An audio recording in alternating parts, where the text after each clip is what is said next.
Ito yung second na TV na i-wall mount natin dito sa Pikawayan, Matina, Davao City. Sa second floor nila ito pinalagay. Ito ay isang TCL 55 inches Google TV. Ipadapa lang natin sa kanyang bed ang TV para mailagay natin ng maayos ang bracket sa likod ng TV. Panglagyan natin ito ng mga bolt at panghigpitan ng mabuti ang mga bolt. Tapos i-measure lang natin ang distance ng bracket to the top ng TV. At doon naman tayo sa wall ask lang natin si boss kung hanggang saan ang taas ng TV, at kunin lang natin ang center nito dito sa wall, tapos lagyan na natin ito ng marking at guide para sa pag-drill at bubutasan na natin ito, at gagamit pa din tayo ng plastic bag pang salod ng alikabok para wala na silang alalahanin pa sa paglinis dito. Gagamit lang tayo ng panangtiin dito kasi masyado mataas ang bubutasan natin.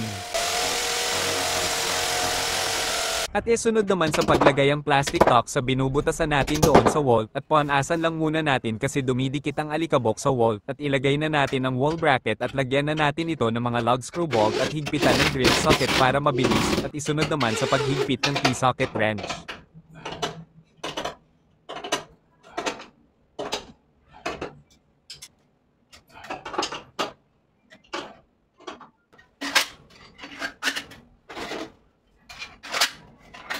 After natin mahigpitan ng wall bracket, magpaalalay lang tayo kay boss sa pagbuhat nito kasi masyadong mataas, at lagyan lang natin ng lock bolt at higpitan ito, tapos tanggalin lang natin ang dalawang stand niya, at isunod naman sa pag-level ang top ng TV para makita na level siya, at i-on na natin ito para makita nila boss na good condition siya bago tayo umalis.